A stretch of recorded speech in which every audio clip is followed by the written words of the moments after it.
तो झूठी एफआईआर दर्ज करना परजरी का जघन्य अपराध होगा। झूठी गवाही देना परजरी का जघन्य अपराध होगा। एफआईआर को तायित करते हुए पुलिस के द्वारा झूठे कथन लिखना परजरी का जघन्य अपराध होगा।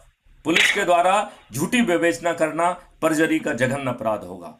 वकीलों के द्वारा लाखों लाख की फीस लेकर झूठी जरह करना परजरी का जघन्य अपराध होगा। इसमें जो लोग हैं, जो नौकरी में हैं, उनकी नौकरी जाने का प्रावधान होगा। जो लाइसेंस लेकर प्रैक्टिस कर रहे हैं, उनका लाइसेंस नष्ट करने का प्रावधान होगा। उनकी संपत्ति जब्त करने का प्रावधान होगा। और 45 दिन में 21 टेक्नोलॉजी का यूज करके डिजिटल चित्रगुप्त के माध्यम से बिना कोर्ट कचहरी जाए distributed video based trial system के माध्यम से अधिकतम 30 दिन में वो जेल में सड़ने के लिए बेबस होंगे। 21 टेक्नोलॉजी के माध्यम से जो हम डिजिटल चित्रगुप्त कहते हैं, मैथिली शरण गुप्त के डिजिटल चित्रगुप्त में इतनी ताकत है कि वो अपराध करने के पहले अनुमान लगा सकेगी कि ये व्यक्ति अपराध करने जा रहा है। ये भी अनुमान लगा सकेंगे कि इसके साथ कौन कौन होगा। हम ये भी अनुमान लगा सकेंगे कि वो कौन से रास्ते को अख्तियार करेगा। हम ये भी अनुमान लगा सकेंगे कि वो किस वाहन से जाने की संभावना है और किस वाहन से आज जा रहा है। उस वाहन में क्या कोई हथियार हैं और क्या उसकी प्रवृत्ति के अनुसार इन हथियारों का दुरुपयोग संभव है।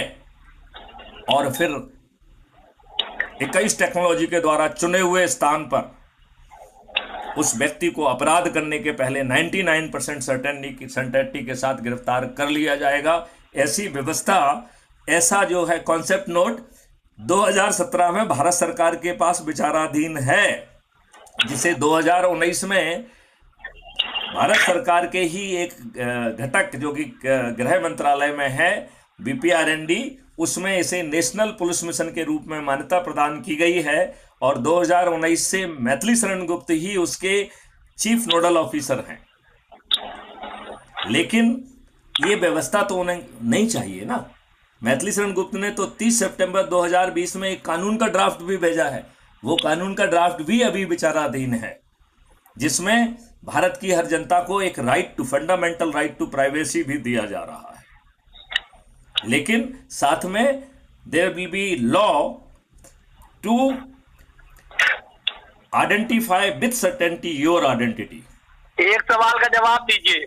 आप इतने महत्वपूर्ण कंसेप्ट के नोडल ऑफिसर हैं, तो ये नोडल ऑफिसर तो भारत सरकार ने बनाया ना आपको।